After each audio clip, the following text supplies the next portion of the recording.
Dans cette partie, on va voir toutes les visualisations qui a trait à l'analyse d'une évolution, d'une tendance dans les données. Et pour ça, on va en avoir deux grandes catégories qui vont être les courbes et les aires. Donc les courbes, est-ce que j'ai vraiment besoin de vous les présenter, hein? Je pense que c'est le graphique par excellence, tout simplement le plus connu, celui qu'on a vu en mathématiques, celui qu'on voit sur l'évolution des chiffres sociodémographiques à la télé, etc. etc.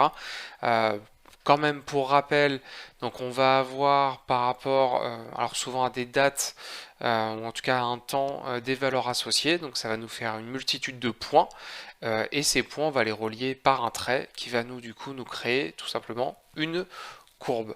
Très utilisé comme je vous disais effectivement sur des données chronologiques. Euh, Attention cependant, on pourrait potentiellement afficher plusieurs courbes au sein du même graphique. Évitez de les multiplier, sinon vous allez perdre en clarté de lecture et on pourrait aboutir à ce qu'on appelle un effet spaghetti, c'est-à-dire des traits un petit peu partout qui deviennent totalement illisibles. D'un autre côté, nous avons les aires qui vont reprendre un petit peu la même logique que les courbes, c'est-à-dire avoir un point par période temporelle qu'on va relier via un trait, à la différence près que là, on va aussi pouvoir avoir des notions de proportion. Là, vous voyez, par exemple, je vais avoir une vue globale de la tendance. Donc ça, c'est le trait le plus haut. Et si je veux regarder un peu plus dans le détail qui a eu le plus de poids sur l'évolution, qu'elle soit positive ou négative, eh bien, je pourrais regarder ici les proportions. Donc, imaginons que ça soit un chiffre d'affaires par produit, donc là, produit A, B, C, D.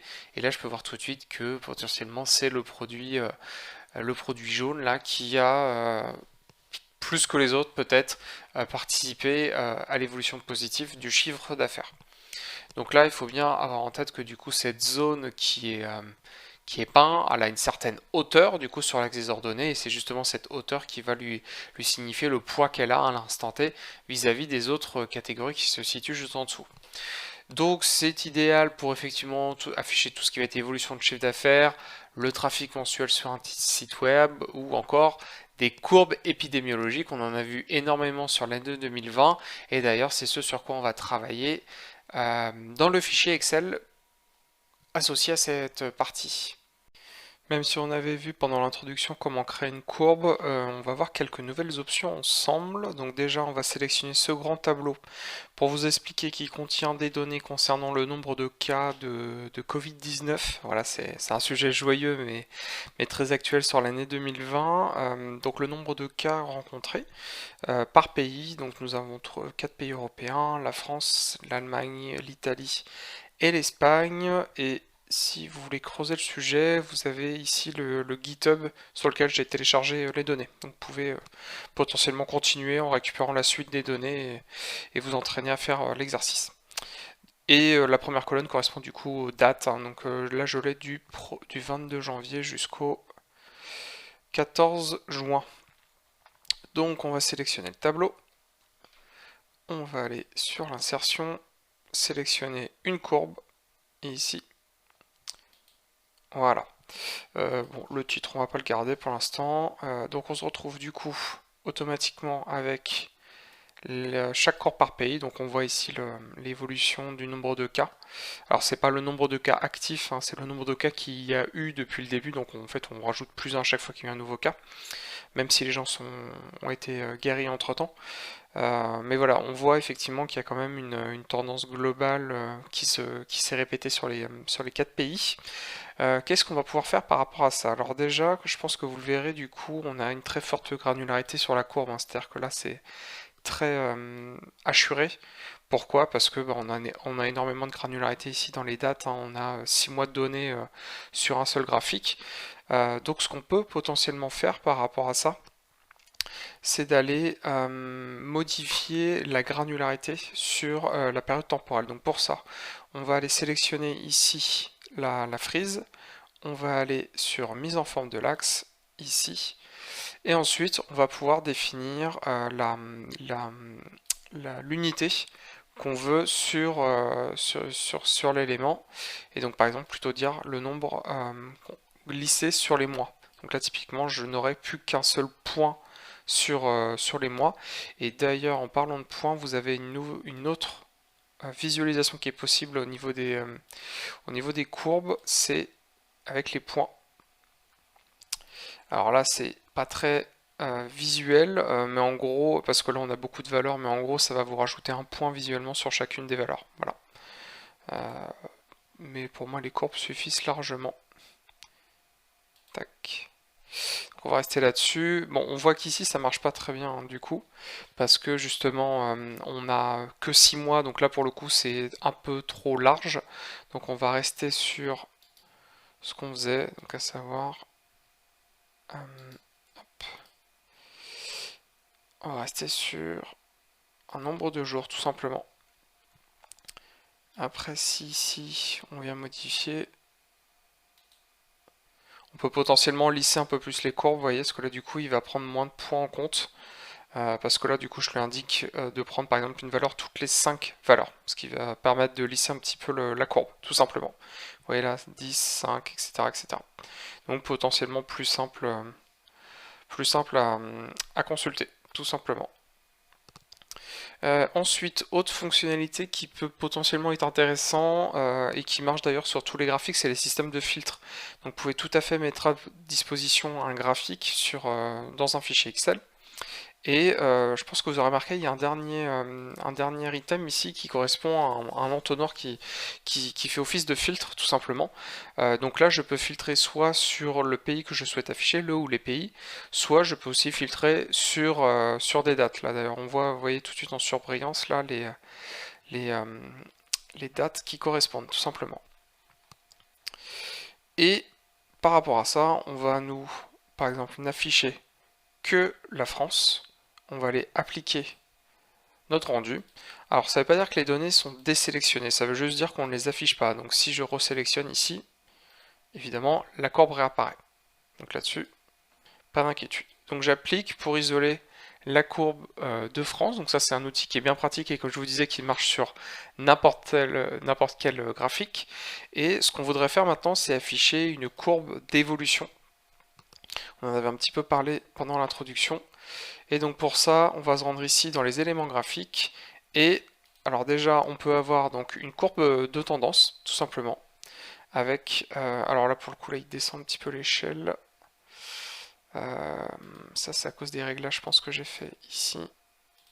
Tac. On va rester sur 1 et sur 1. Tac. Non, j'ai dû appliquer un mauvais réglage. On va repartir de 0. Tac, on va le réinsérer. Tac, tac. Voilà. On enlève le titre. On va aller isoler à nouveau la France. Appliquer. Voilà. Ok. Et donc on va retourner ici dans les éléments et ajouter une courbe de tendance. Donc la courbe de tendance en gros va faire ce qu'on pourrait appeler une régression, c'est-à-dire qu'elle va aller chercher... Non mais en fait c'est à cause de la tendance que les valeurs négatives s'affichent, bon peu importe. On va avoir du coup cette droite qui va essayer de résumer ce qu'on arrive à voir en fait sur la courbe pour indiquer, comme son nom l'indique du coup, une tendance.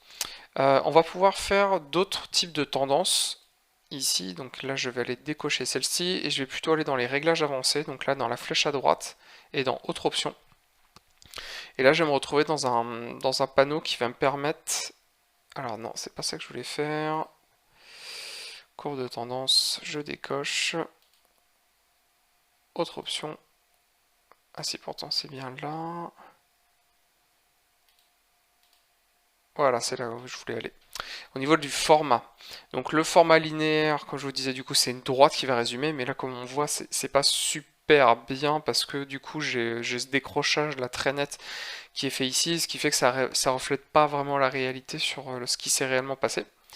Donc je peux appliquer potentiellement une règle logarithmique, mais là on voit que ça n'ajuste pas mieux la courbe, des règles aussi polynomiales. Et là, on voit pareil que ça fonctionne pas très bien. Et le dernier élément que je voulais vous montrer, c'est ce qu'on appelle les moyennes mobiles. Donc en gros, ça, ce que ça va faire, c'est plein de petites moyennes successives, et on va lui indiquer tous les combien de valeurs il doit faire la moyenne. Donc là, typiquement, je suis à 2, donc on voit que la courbe de tendance, elle est presque collée, fitée sur la vraie courbe, la courbe principale. Et donc là, typiquement, si je lui mets, alors tac, un 10, là on voit que eh bien, la courbe est beaucoup mieux suivie, mais peut-être encore un peu trop, donc on peut aller tout à fait aller augmenter la valeur jusqu'à ce que eh bien, ça nous convienne. On pourrait même aller plus loin, et en fait plus on va avancer et plus on va se rapprocher de la courbe qu'on pouvait voir tout à l'heure, tout simplement. Tac. Donc on peut se mettre autour de 10, qui permet d'avoir, voilà, 10, 15, qui permet d'avoir un résumé assez clair sur ce qui a pu se passer, tout simplement. Donc pensez bien, effectivement, quand vous ajoutez une courbe de tendance, à avoir en tête que vous avez d'autres options pour pouvoir l'afficher, et selon la courbe que vous avez, ça peut être utile. Alors, on a vu en détail les courbes. Maintenant, on va voir un autre aspect qui vont être les airs. Ça, c'est intéressant dans le cas où vous souhaitez avoir une vue un petit peu cumulée sur les éléments que vous affichez. Donc là, typiquement, j'ai 4 catégories. Et quand j'affiche les courbes, du coup, les courbes vont se superposer. Là, ce qu'on voudrait avoir, c'est potentiellement avoir, ok, le détail par pays, mais aussi le total visuellement sur la période. Donc pour ça, on va aller toujours dans l'insertion, et on va aller sélectionner, alors peut-être par défaut il ne les affiche pas, effectivement, si, effectivement, ça se retrouvera ici. Donc là on va faire le premier qui est celui-ci, les airs simples. On verra qu'il y en a d'autres, voilà, les airs empilés et les airs empilés 100%, on va y venir. On va commencer par les airs toutes simples. Alors là, on va se rendre compte rapidement d'un problème, c'est que vu que là, tout ce qui est la partie inférieure de la courbe va être mise avec une couleur. Donc là, le problème par rapport à ça, c'est que du coup, je vais avoir l'Espagne, par exemple, qui va recouvrir l'intégralité des données des autres pays. Donc là, on voit que ça marche pas du tout.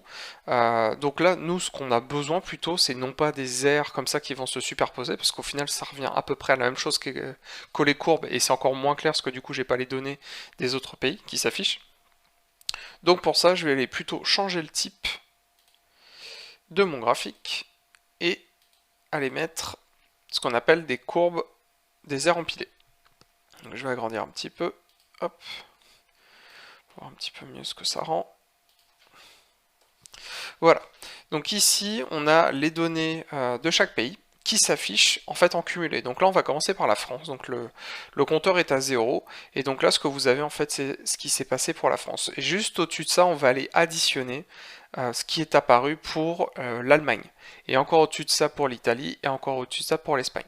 Ce qui fait que on peut se rendre compte effectivement de qui évolue plus rapidement. Là on voit que typiquement l'Italie, et c'est ce qui s'est réellement passé, c'est ce qu'on a pu voir, mais en tout cas visuellement on voit que, et l'Espagne aussi d'ailleurs, on voit qu'il y a une prédominance de ces pays-là qui apparaît à partir à peu près de cette partie-là, en tout cas visuellement c'est là que ça se voit. Et ce qui est aussi intéressant, c'est qu'on peut avoir du coup le cumulé ici, donc ça sera le haut de l'Espagne, donc tout ce qui est au-dessus là, des zones de couleur, où là du coup on aura la somme de la France, de la Germanie, de l'Allemagne, de l'Italie et de l'Espagne pour chaque jour où on a récupéré des données, et donc après in fine le résultat total. Donc plutôt intéressant. C'est une autre manière d'analyser les données où à la fois on a le détail et à la fois on a le global, donc c'est plutôt pas mal. Et l'autre type d'air qu'on pourra utiliser, c'est les airs empilés. Alors peut-être un peu plus abstract. L'idée en gros c'est que là on va pas prendre les valeurs brutes, on va plutôt prendre quelle est la part de ce pays-là par rapport au total.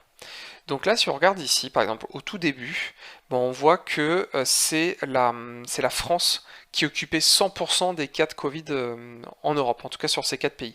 Et pourquoi ça? Parce que si on regarde les premiers jours de l'épidémie, les 1, 2, 3, les 5 premiers jours, en fait, il n'y a que la France qui comptabilisait ces cas. Peut-être que les autres pays en avaient, en tous les cas, nous, on a commencé à compter à partir de ce moment-là.